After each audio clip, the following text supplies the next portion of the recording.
que predicó Jesús.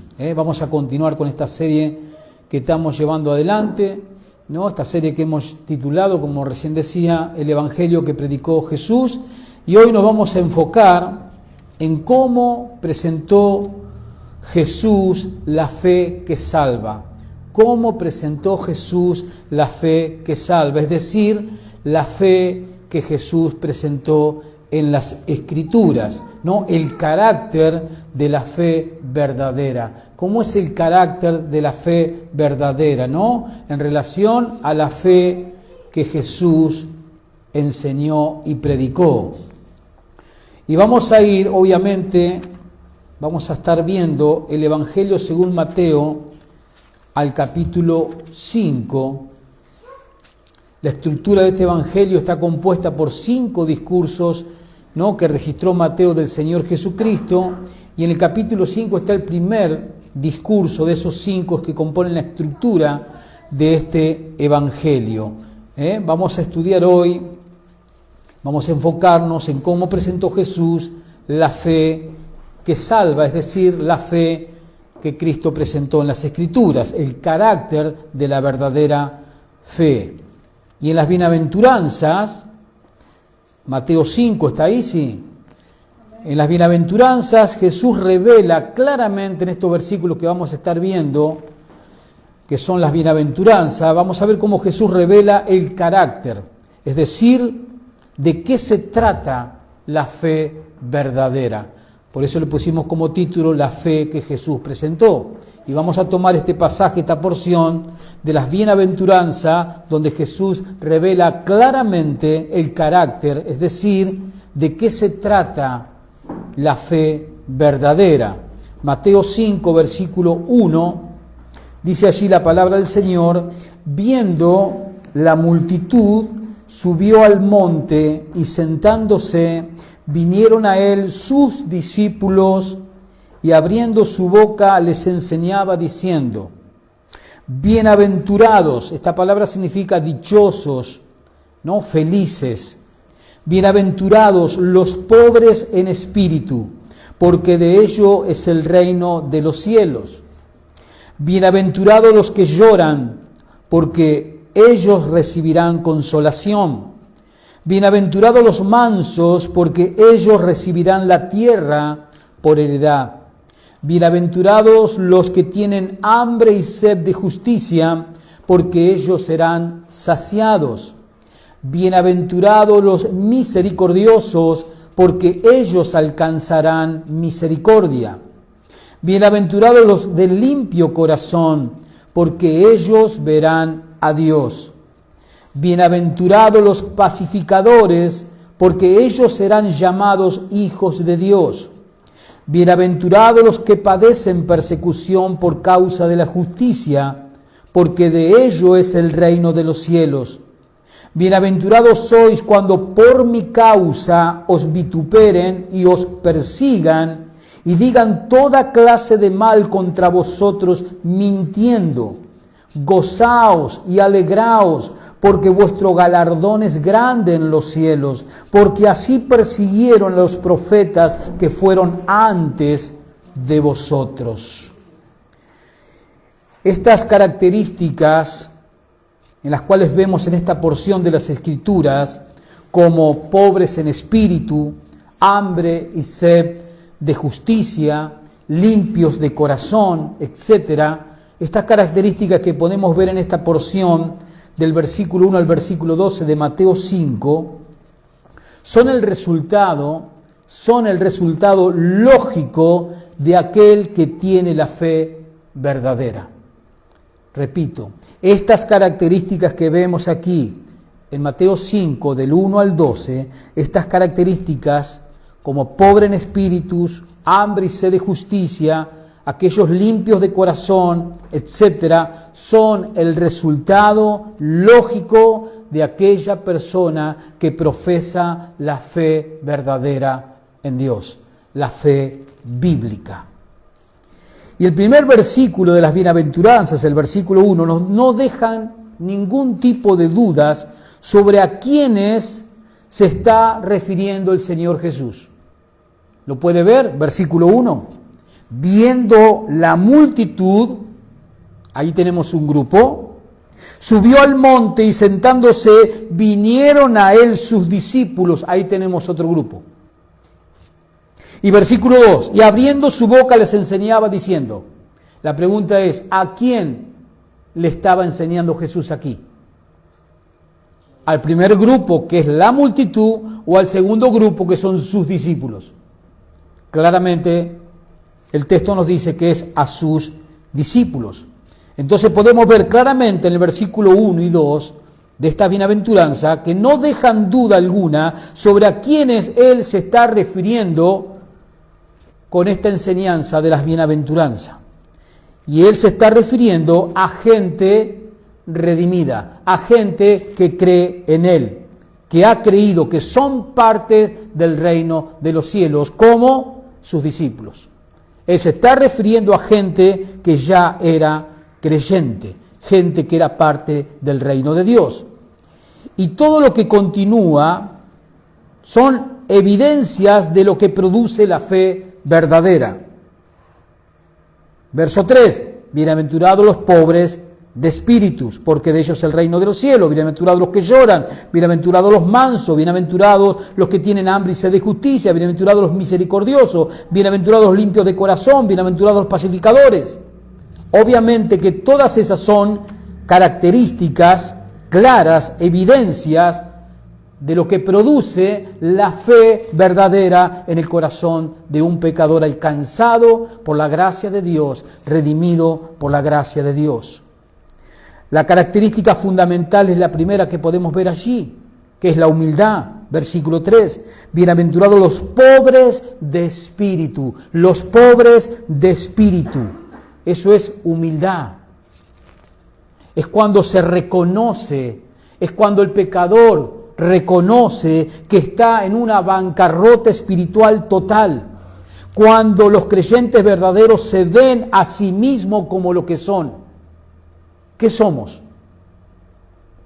En esencia, ¿qué somos? Pecadores. Pecadores que gracias a la gracia de Dios hemos sido alcanzados para la salvación. Pero de eso se trata la humildad. Se trata de reconocer que estamos en una total bancarrota espiritual. Que obviamente nos vemos como lo que somos en esencia, pecadores. Obviamente, al ser creyente, pecadores redimidos. Somos personas, por ejemplo, que entendemos, venga conmigo, deje marcado ahí porque ahora vamos a volver, venga al Evangelio de Marcos, capítulo 7, y aquel que es humilde es aquel que reconoce su pecado, es aquel que reconoce su condición, es aquel que reconoce lo que nos dice Marcos en el capítulo 7, versículo 20. Marcos 7, versículo 20. Jesús hablando en esa porción de lo que contamina al hombre. Marcos 7, versículo 20. Dice allí, pero decía, y es Jesús quien está hablando aquí, pero decía que lo que del hombre sale, eso contamina al hombre. Y escuche, porque de dentro del corazón de los hombres salen los malos pensamientos, los adulterios, las fornicaciones, los homicidios, los hurtos, la avaricia, las maldades, el engaño, la lascivia, la envidia, la maledicencia, la soberbia, la insensatez. Todas estas maldades de dentro salen y contaminan al hombre. ¿Quiénes son los humildes? Los que reconocen que son ¿qué? Pecadores. Los que reconocen que nuestro corazón está infectado por el pecado. Y por eso hemos acudido a Cristo como el único y suficiente Salvador que puede sacarnos de esa condición. Esas son las personas humildes, las que reconocen su condición ante Dios. Y obviamente que reconocer eso nos hace andar ¿qué? En humildad en la vida. De saber que estamos en Cristo, que somos parte de la iglesia, que somos parte de la familia de Dios, no porque lo merezcamos, sino porque hemos sido alcanzados por la gracia, el amor y la misericordia de Dios. Por eso podemos decir que somos salvos. No somos salvos porque valemos algo. Somos salvos porque Dios nos amó desde antes de la fundación del mundo. Volvamos allí a Mateo. Entonces, como vemos, la primera característica de la fe verdadera, estudiando este Sermón del Monte, es la humildad. Es cuando se reconoce la bancarrota espiritual. Es cuando los creyentes verdaderos se ven a sí mismos como pecadores. Reconocemos lo que Jesús estaba diciendo en Marcos capítulo 7, versículo 20 al 23 que recién leímos. Son las personas que reconocen que no tienen nada. Son personas que reconocen que no tienen nada para ofrecerle a Dios. Por eso, como dice el versículo 4, por eso lloran. Verso 4, bienaventurados los que lloran, porque ellos recibirán consolación. Lloran ¿por qué? Por la tristeza que acompaña el verdadero arrepentimiento, lo cual produce al creyente, o lo reduce, mejor dicho, al creyente a la mansedumbre. ¿Por qué un creyente llora? Llora por el pesar ¿de qué? De sus pecados. Que eso es el verdadero arrepentimiento, como ya lo estudiamos. Lloran claramente con la tristeza que acompaña el verdadero arrepentimiento, de saberse pecadores ante Dios, de saberse que le hemos fallado a Dios, a un Dios santo, a un Dios de misericordia. Por eso lloran.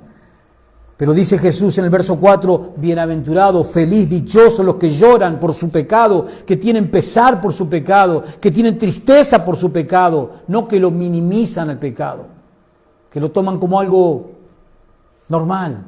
No, el verdadero creyente, el que tiene la fe verdadera, llora por su pecado, porque sabe que le ha fallado a su Cristo, le ha fallado a su Señor, le ha fallado a aquel que dio su vida en una cruz para perdonarlo. Pero dice Jesús, bienaventurados los que lloran porque ellos recibirán consolación. Y obviamente, con la tristeza que acompaña el verdadero arrepentimiento, por eso lloran, lo cual reduce al creyente a la mansedumbre, como vemos en el versículo 5. Bienaventurados los mansos, porque ellos recibirán la tierra por heredad. La mansedumbre, mansos, el reconocer nuestros pecados, reconocer nuestra condición, reconocer que cuando le fallamos a Dios sentimos pesar, tristeza por haberle fallado por ese pecado. Todo eso obviamente nos reduce ¿a qué? A ser personas mansas, a ser personas mansas. Y obviamente, como dice el versículo 6, bienaventurados los que tienen hambre y sed de justicia. Bienaventurados los que tienen hambre y sed de justicia, porque ellos serán saciados. Bienaventurados los que tienen hambre y sed de justicia, dice el verso 6. Es decir, tienen hambre y sed de una justicia que necesitamos para ser justificados y así recibir la vida entera y entrar al reino de los cielos. Necesitamos una justicia que nosotros no podemos producir, que nuestras obras no pueden producir. Necesitamos esa justicia que no podemos producir, la cual solamente Dios puede darnos por su gracia. Venga conmigo a Romanos capítulo 3 y escuchemos a Pablo hablando de esta justicia que Dios nos da en su gracia para el perdón de nuestros pecados y la entrada al reino de los cielos. Romanos capítulo 3. Romanos capítulo 3.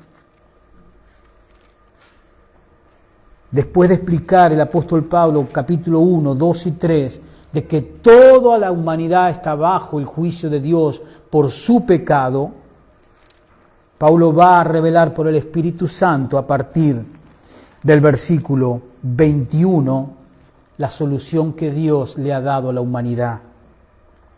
Dice el verso 21 de Romanos 3, pero ahora, aparte de la ley, esta es la ley escrita, la ley de Moisés, se ha manifestado la justicia de Dios. Aparte de la ley, ahora, dice Pablo, se ha manifestado la justicia de Dios, testificada por la ley y por los profetas. La ley hablaba ¿de quién? Del Mesías que iba a venir. Los profetas hablaron ¿de quién? Del Mesías que iba a venir. Testificada por la ley y por los profetas, la justicia de Dios por medio de la fe en Jesucristo, para todos los que creen en Él, porque no hay diferencia, por cuanto todos pecaron, están destituidos de la gloria de Dios, siendo justificados gratuitamente por su gracia, mediante la redención que es en Cristo Jesús.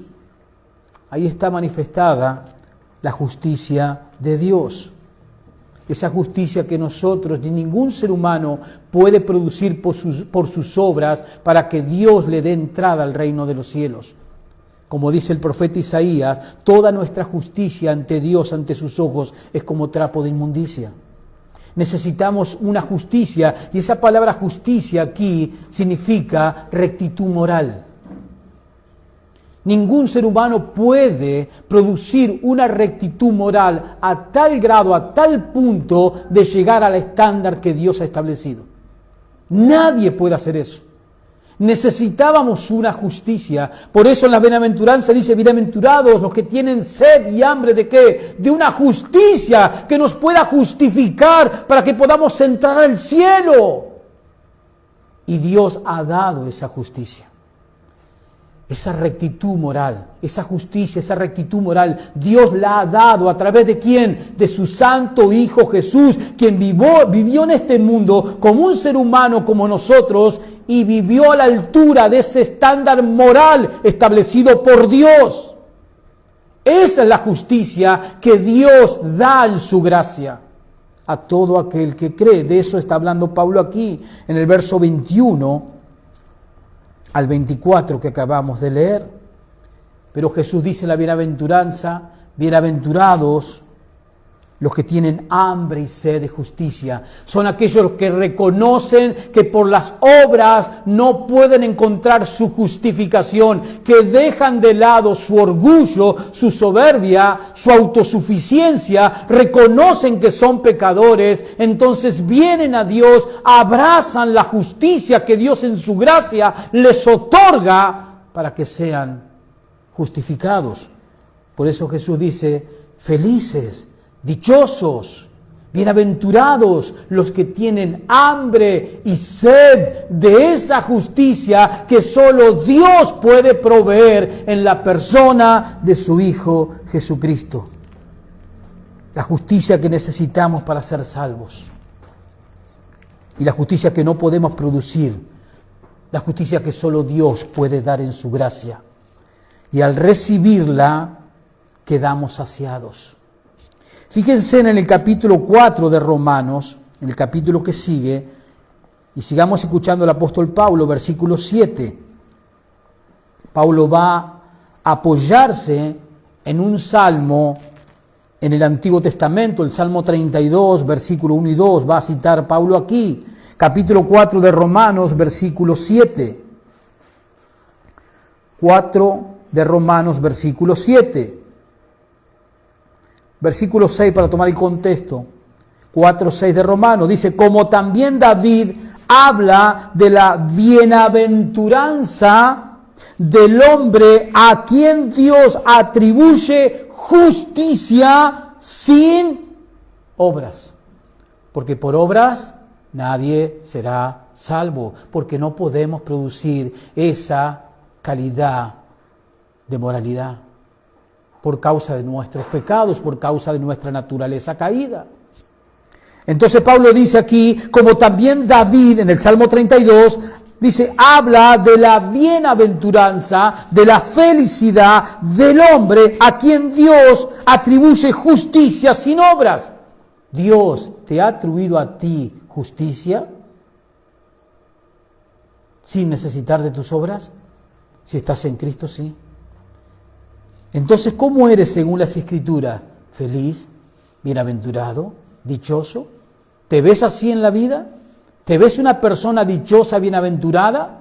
¿O estás todo el tiempo quejándote por las cosas de este mundo, material, pasajero, caído,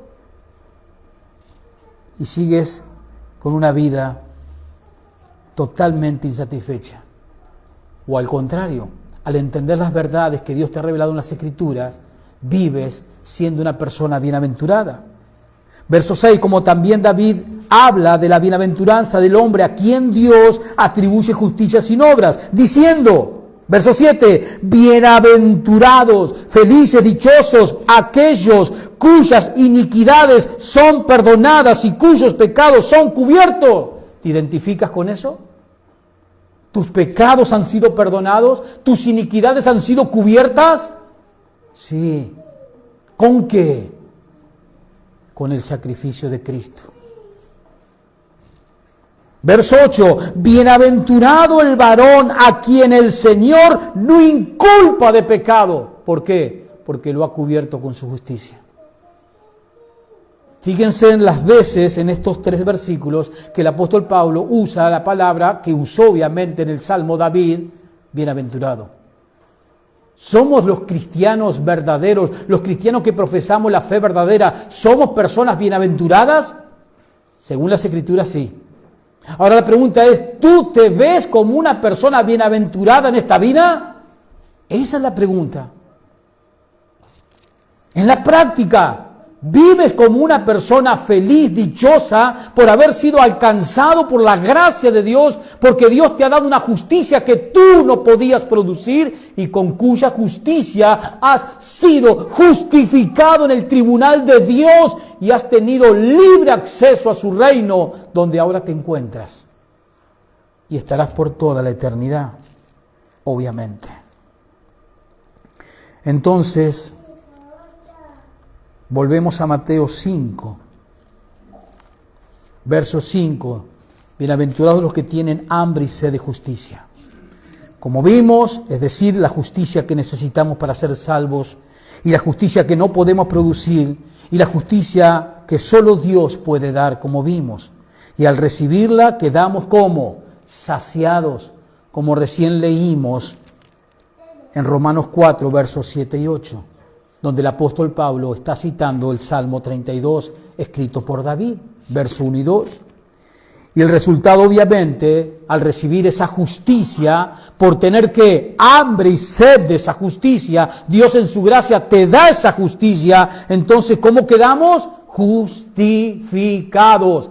Esa palabra significa declarados justos, porque hemos sido vestidos con la justicia de Dios. Y al quedar saciado, obviamente, como resultado, nos convertimos en personas misericordiosas. Verso 7 de Mateo 5. Bienaventurado, ¿quiénes? Los misericordiosos, porque ellos alcanzarán misericordia, como dice el versículo 7. Y el versículo 8 dice, y los limpios de corazón, bienaventurados los de limpio corazón, porque ellos verán a Dios. Limpios de corazón. ¿Qué está diciendo el Señor aquí?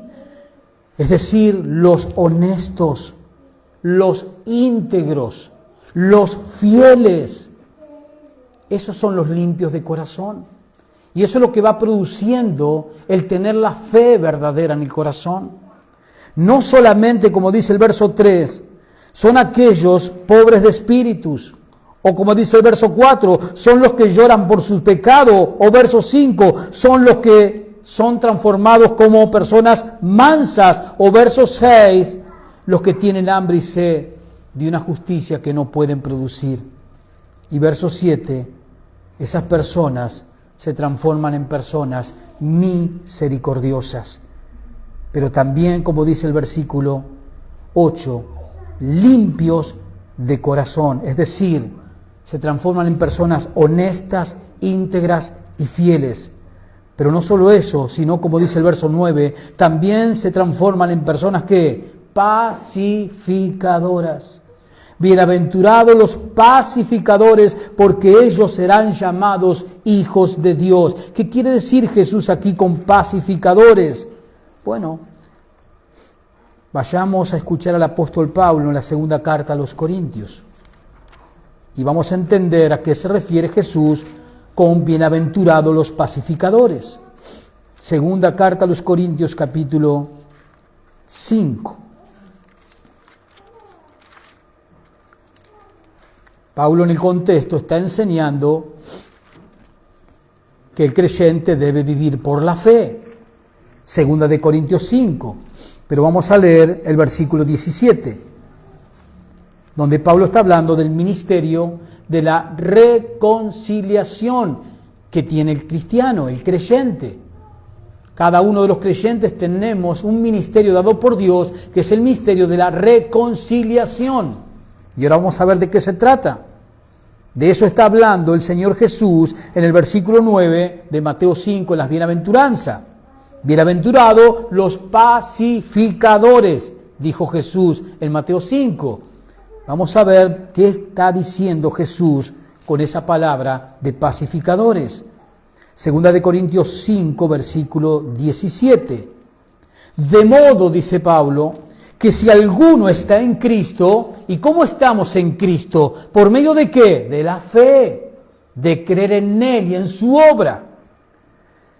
De modo que si alguno está en Cristo, nueva criatura es parte de qué? De una nueva creación, porque el que está en Cristo ha sido nacido de nuevo, por la obra de Dios, por la obra del Espíritu Santo. De modo que si alguno está en Cristo, nueva criatura es. Las cosas viejas pasaron. He aquí, todas son hechas nuevas. Y todo esto, verso 18, dice Pablo, y todo esto proviene de Dios. El nuevo nacimiento, la salvación, todo proviene de Dios. La justificación, la santificación, todo, absolutamente todo proviene de Dios, dice el verso 18, y todo esto proviene de Dios. ¿Quién? O sea, Dios, quien nos reconcilió consigo mismo. ¿Por qué medio? Por una persona, por Cristo. Y escuche, y nos dio el ministerio de la reconciliación, que Dios estaba en Cristo, reconciliando consigo al mundo, no tomándoles en cuenta a los hombres sus pecados, y escuche, y nos encargó a nosotros la palabra de la reconciliación. Verso 20, así que somos embajadores en nombre de Cristo, como si Dios rogase por medio de nosotros, os rogamos en nombre de Cristo, reconciliaos con Dios. ¿Qué decía Jesús en Mateo 5, versículo 9? Bienaventurados, felices, ¿quiénes? Los pacificadores. ¿Y quiénes son los pacificadores?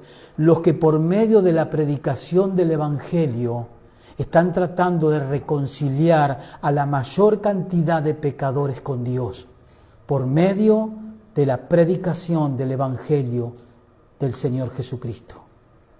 Cada uno de los creyentes tenemos el ministerio de la reconciliación. Somos pacificadores. Estamos tratando de llevar al pecador a que haga las paces con Dios por medio de la fe en Jesús. Ese es el mensaje del Evangelio. Cada creyente es un pacificador. Está tratando, mediante la predicación del Evangelio, de hacer de que ese pecador baje su soberbia, baje sus armas, levante una bandera blanca y le diga a Dios, me rindo y tomo tu gracia, tu salvación para ser salvo. Eso es lo que Jesús está diciendo, bienaventurados los pacificadores, como dice en el versículo 9. Y el apóstol Pablo nos ayuda en esta porción de 2 de Corintios 5, 17 al 20, hablándonos qué significa esa palabra pacificadores. Significa aquellos que están reconciliando al pecador con Dios mediante la propagación, mediante la predicación del Evangelio del Señor Jesucristo. Pero también los creyentes verdaderos terminan siendo despreciados, calumniados y perseguidos por todos aquellos que se oponen al mensaje. Fíjese, volvamos a Mateo 5, versículo 10. Bienaventurado también, verso 10, bienaventurados los que padecen. ¿Escuchó? Feliz, dichosos, ¿quiénes? Los que padecen persecución. O sea que cuando has sido o vas a ser perseguido, en vez de renegar y quejarte, ¿qué tienes que hacer? Ponerte contento. Bienaventurados los que padecen persecución por causa de la justicia. Por causa de la justicia de Dios, de la rectitud moral que Dios en su gracia quiere darle al pecador. Pero el pecador te resiste y se te opone y te persigue, tú debes considerarte que bienaventurado y no quejarte.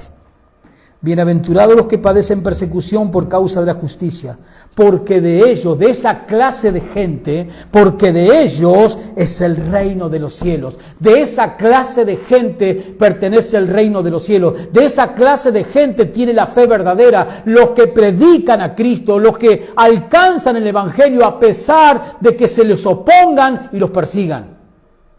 Esa clase de persona que tiene esas características en su carácter, de esas personas es el reino de los cielos. Esos son verdaderos creyentes. Versículo 11. Bienaventurados sois cuando por mi causa.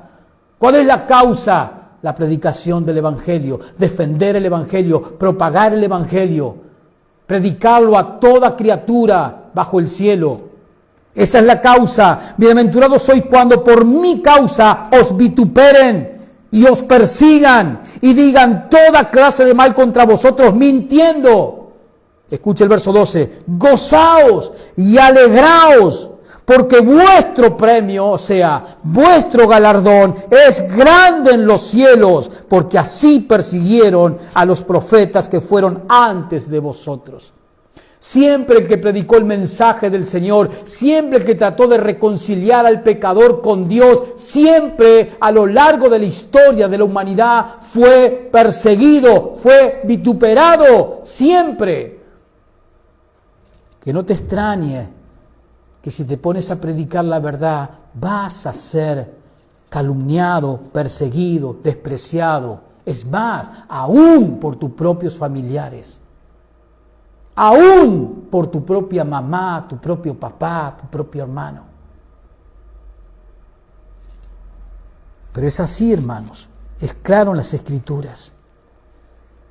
Escuchémoslo a Pedro. Deje marcado ahí, Primera de Pedro, capítulo 4. Hablando sobre la persecución que sufre el cristiano. Primera de Pedro, capítulo 4.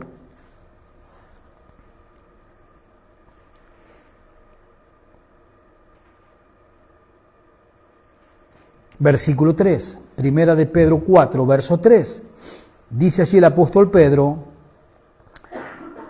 Primera de Pedro 4, verso 3, dice, baste ya el tiempo pasado para haber hecho lo que agrada a los gentiles. O sea, le está hablando Pedro a cristianos. Y le está recordando que en el tiempo atrás, cuando no eran cristianos, cuando la gracia de Dios no los había alcanzado, ellos vivían, su conducta de vida era como la de los gentiles, una vida totalmente descontrolada y obviamente en pecado. Baste ya el tiempo pasado para haber hecho lo que agrada a los gentiles. Y acá te va a describir Pedro, andando... Conducta de vida es eso, andando en laxivia, concupiscencia, embriaguez, orgía, disipación y abominables idolatrías. Verso 4. A estos gentiles les parece cosa extraña que vosotros no corráis con ellos en el mismo desenfreno de desilusión. Claro, ¿por qué? Porque ahora Dios nos alcanzó con su gracia, nos sacó de esa conducta de vida. Y entonces, ¿qué hacen esas personas ahora? Os ultrajan, los desprecian, los persiguen. ¿Cuál es la diferencia? La diferencia es Cristo. La diferencia es la nueva vida que Cristo te ha dado. Esa es la diferencia. Pero Jesús en la bienaventuranza, ¿qué nos dice? Bienaventurados sois cuando por mi causa os vituperen. Verso 12, gozaos y alegraos cuando estés siendo despreciado, vituperado, perseguido. Esta es la descripción que hace Jesús aquí en Mateo 5, del 1 al 12. Es la descripción que hace Jesús del creyente verdadero. El creyente verdadero, vuelve a poner sus ojos en el versículo 3, el creyente verdadero es pobre de espíritu. El creyente verdadero llora cuando peca, tiene pesar por su pecado. Versículo 4, el creyente verdadero es manso, controla las reacciones de su naturaleza caída. El creyente verdadero tiene hambre y sed de justicia porque él sabe que no la puede producir. Necesita la justicia de Dios. El creyente verdadero es misericordioso con su prójimo. Tiene compasión con su prójimo por su estado de muerte espiritual, por su estado de bancarrota espiritual. Por eso quiere alcanzarle el mensaje que salva. ¿Por qué causa? Porque el verdadero cristiano es misericordioso. El verdadero cristiano es limpio de corazón, es honesto, es íntegro, es fiel. El verdadero cristiano, el verdadero creyente es pacificador. Sabe que tiene que predicarle el evangelio al perdido para que éste se reconcilie con Dios. El verdadero creyente hace eso. El verdadero creyente se somete a la persecución, al vituperio por la causa de Cristo. No abandona, no deja de predicar a Cristo por más que sea perseguido o despreciado. Es claro, hermanos. Por eso es la descripción que hace Jesús del creyente genuino en este pasaje de Mateo 5, del 1 al 12. Y cada una de las características nombradas en esta sección de Mateo 5, cada una son una consecuencia de tener la fe verdadera. Cada una de estas características de Mateo 5, del 1 al 12, cada una son una evidencia de tener la fe verdadera, como dije recién. El verdadero cristiano, el que tiene la fe verdadera, es pobre en espíritu, llora por el pecado, son mansos, tiene hambre y sed de justicia, es misericordioso, es limpio de corazón, es pacificador y padece por predicar a Cristo. Son claras. Esta es la descripción que hace Jesús en este sermón del monte al comienzo, del creyente genuino. Cada una de las características nombradas en esta sección de Mateo son una consecuencia de tener la fe verdadera. Y podemos notar que la obediencia que produce la verdadera fe es más interna que externa. ¿Por qué? Porque nace del corazón. Y esa es la razón por la cual la justicia de los creyentes es mayor que la de los escribas y fariseos, como dice Jesús en el versículo 20 de este mismo capítulo. Fíjese, versículo 20 de Mateo 5. Fíjese lo que dice Jesús allí. Mateo 5, verso 20. Porque os digo que si vuestra justicia, entre paréntesis, rectitud moral. Porque os digo que si vuestra justicia, rectitud moral, no fuere mayor que la de los escribas y fariseos, no entraréis en el reino de los cielos. Bienaventurados los que tienen hambre y sed de justicia. ¿Por qué son bienaventurados los que tienen hambre y sed de justicia? Porque reconocen que no pueden producir esa justicia. No pueden producir esa rectitud moral. Por eso tienen hambre, tienen deseo de que Dios los ayude. Y Jesús dice que si nuestra justicia no es mayor que la de los escribas y fariseos, este grupo religioso de la época de Cristo, dice que no vamos a entrar al reino de los cielos. Porque la justicia de los escribas y fariseos era externa, era una fachada religiosa. Por dentro estaba hueca, vacía, llena de pudrición del pecado. Por eso la justicia que Dios nos da en su gracia, esa justicia que hace, transforma al pecador desde adentro hacia afuera. Por eso la justicia es mayor, como dice Jesús en el verso 20, que la justicia de los escribas y fariseos, la cual era una justicia, una fachada de justicia, una mentira, una hipocresía. Por dentro seguían con todos sus pecados. Pero la justicia, la rectitud moral que Dios nos da en su Hijo Jesucristo y por su Hijo Jesucristo es una justicia que transforma al ser humano desde lo más profundo de su ser. Y luego se refleja exteriormente. Jesús define la verdadera justicia, la justicia nacida de la fe verdadera, como obediencia no solo a la letra, no solo a lo que leemos, sino al espíritu, a lo profundo, a lo espiritual de esa letra de la ley. En el mismo capítulo, verso 21, lo vamos a ver al ejemplo. 5:21, Jesús dice: oísteis que fue dicho a los antiguos, no matarás. Ese es el mandato, esa es la letra, no matarás. Y cualquiera que matare será culpado de juicio. Eso decía la ley en el Antiguo Testamento, eso era la letra, en su esencia. Pero ahora Jesús va a hablar del espíritu de la letra, lo que está en el fondo, lo que está abajo de la letra. Pero yo os digo que cualquiera que se enoje contra su hermano será culpado de juicio. O sea, no necesitas llegar a la obra de matar a tu hermano. Con solo enojarte ya pecaste. Pero yo os digo que cualquiera que se enoje contra su hermano será culpable de juicio. Y cualquiera que diga necio a su hermano será culpado ante el concilio. Y cualquiera que le diga fatuo quedará expuesto al fuego del infierno. Ahí podemos ver claramente el espíritu de la misma, el espíritu de la ley. Esta clase de justicia, esta clase de rectitud moral que Dios nos da a través de su Hijo Jesucristo, no solo evita actos externos, actos de adulterio, sino que también evita los pensamientos adúlteros. Eso es lo que hace la transformación de la justicia que Dios nos da. Evita el odio tanto como el homicidio, que es la fase final del odio. ¿Por qué alguien mata? Porque primero odió. Y el odio lo llevó al homicidio.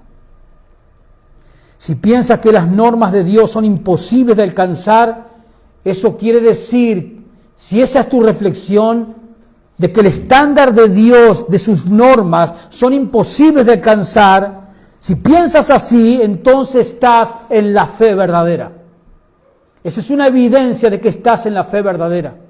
Cuando tú entiendes de que las normas morales de Dios son imposibles de alcanzar a menos que Dios nos transforme. Si piensas así, estás en la fe verdadera. La fe que descansa en la obra perfecta de Jesús y que por la fe esa justicia de Jesús le es imputada al creyente. Dios te viste con esa vida justa, con esa vida recta que vivió Jesús. Dios te viste así. Las características de la fe verdadera empiezan con la humildad, como ya vimos, que es el reconocimiento. La humildad es el reconocimiento ante Dios de nuestra condición y de nuestra incapacidad para vivir según las normas de Dios. Por eso tengo hambre y sed de justicia, de esa justicia que solo Dios puede darme. Cuando Jesús quiso ilustrar el carácter de la fe verdadera, venga conmigo al capítulo 18 de Mateo. Y vamos a ver cómo Jesús ilustró el carácter de la fe verdadera. Mateo 18, versículo 1. Mateo 18, versículo 1. Dice así 18:1 de Mateo: en aquel tiempo los discípulos vinieron a Jesús diciendo: ¿quién es mayor en el reino de los cielos? Y llamando Jesús a un niño, lo puso en medio de ellos y dijo: de cierto os digo que si no os volvéis y os hacéis como niño, no entraréis en el reino de los cielos. No entraréis al reino de los cielos. Cuando Jesús quiso ilustrar el carácter de la fe verdadera, tomó un niño. ¿Y qué dijo con ese niño? De cierto os digo, verso 3, que si no os volvéis y os hacéis como niños, no entraréis en el reino de los cielos. Un niño era la representación, es lo que está diciendo Jesús. Un niño es la representación perfecta de la humildad obediente. Jesús pone el ejemplo de la humildad de los niños, quienes no son en esa edad, no son hipócritas, no son vanidosos, vanagloriosos, no son soberbios. Cosa que cuando uno es adulto sí lo es. Y de la misma manera como los niños confían, los niños creen y los niños obedecen a sus padres, así el creyente debe confiar, creer y obedecer a Dios. Eso lo que hizo Jesús con este niño. Ilustró el carácter de la verdadera fe. La fe obedece. La fe bíblica obedece. Está íntimamente ligada a la obediencia, la fe bíblica, la fe verdadera. La fe obedece, pero la incredulidad, ¿qué hace? Lo contrario.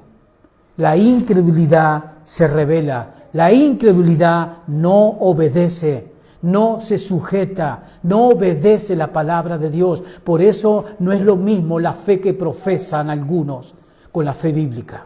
La fe bíblica obedece, está ligada a la obediencia.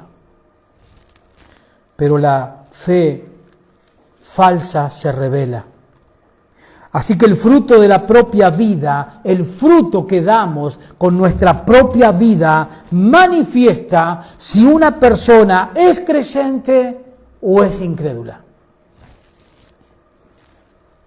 Claramente, el fruto de la propia vida de la persona, el fruto de la propia vida de la persona va a manifestar claramente si esa persona es creyente, genuina, verdadera o es un incrédulo. El hecho de conocer, el hecho de afirmar hechos de la Biblia, pero sin obedecerlo, no es creer en el sentido bíblico. Recordemos, para ir terminando, la advertencia que nos hace Juan en su Evangelio, capítulo 3. Juan, capítulo 3. Fíjese la advertencia en cuanto a la obediencia. Juan, capítulo 3, el último versículo de dicho capítulo. Juan, capítulo 3, verso 36. La advertencia es la siguiente, la advertencia de Juan, el autor de este Evangelio. El que cree en el Hijo tiene vida eterna. ¿Quién? El que cree en el Hijo. Pero el que rehúsa, el que se rebela, el que no se sujeta, pero el que rehúsa creer en el Hijo no verá la vida, sino que la ira de Dios está sobre él. ¿Ves la advertencia? La fe verdadera te lleva ¿a qué? A obedecerle a Dios. ¿Por qué nos congregamos? ¿Por qué nos congregamos? Porque su mandato ¿De quién? De la cabeza de la iglesia. ¿Quién es la cabeza de la iglesia? Jesús, nuestro Señor. Él manda a que nos congreguemos. Por eso estamos, ¿qué? Congregados. Entonces tu fe te lleva ¿a qué? A obedecer este mandato. Como tenemos que obedecer todos los demás. Porque la fe verdadera te lleva a la obediencia. El hecho de conocer, hermanos, simplemente conocer y conformarme solamente con conocer parte de las Escrituras, pero no obedecer, eso no es tener la fe verdadera, eso no es tener fe, eso es ser incrédulo. O sea, un incrédulo con información bíblica, pero no tiene nada que ver con la fe verdadera. ¿Qué podemos decir de todo esto que Jesús nos enseña en Mateo 5, del 1 al 12, en el Sermón del Monte? Mostrándonos cuáles son las características de la fe verdadera. ¿Eres pobre de espíritu? ¿Eres pobre de espíritu? ¿Lloras? ¿Te entristeces? ¿Tienes pesar cuando pecas? ¿Eres manso? ¿Tienes dominio propio sobre tu naturaleza caída? ¿Te has refugiado en la justicia de Dios y no en tus obras? ¿Eres misericordioso con tu prójimo? ¿Estás reconciliando a otros con Dios por medio de la predicación del Evangelio? ¿Estás dispuesto a sufrir por tu identificación con Cristo, aun si es necesario hasta la muerte? Todas estas características de Mateo 5, del 1 al 12, las bienaventuranzas, todas esas características son evidencias de tener la fe verdadera. Mira Mateo 5, del 1 al 12. Mira las bienaventuranzas una por una. Y si tú te identificas con esas características, si tú tienes esas características, tú tienes la fe que te lleva al reino de los cielos.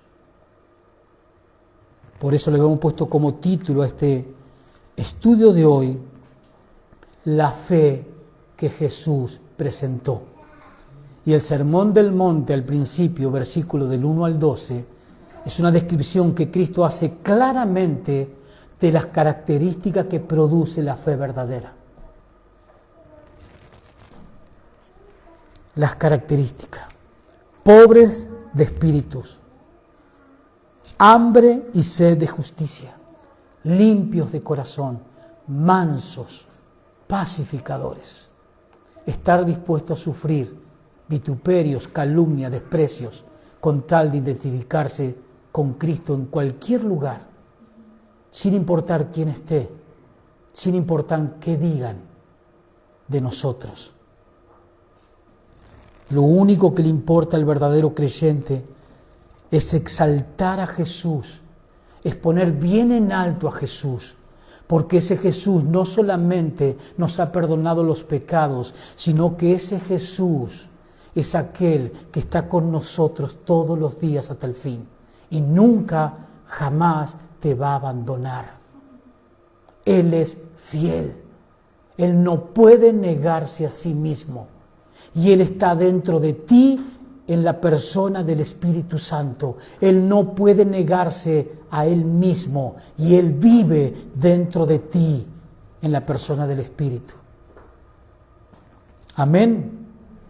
Póngase de pie, hermano, y vamos a agradecerle al Señor por su palabra, por instruirnos, por edificarnos, por alentarnos. Señor, gracias te damos en el nombre de Jesucristo. Gracias, Señor Jesús, por las enseñanzas que tú le diste al grupo de discípulos que ya eran salvos, Señor, menos uno, Judas. Pero tú, Señor, les hablaste, les enseñaste por medio de las bienaventuranzas cuáles eran las características que dan como resultado tener la fe verdadera, tener la fe que viene de lo alto, tener la fe que Dios nos ha dado para creer en Jesucristo y ser salvos. Son claras las características que dan como evidencia tener la fe verdadera. Ser pobres de espíritus, tener hambre y sed de justicia, ser limpios de corazón, ser mansos, ser pacificadores, estar dispuesto a sufrir por el nombre de Jesús. Señor, te damos gracias.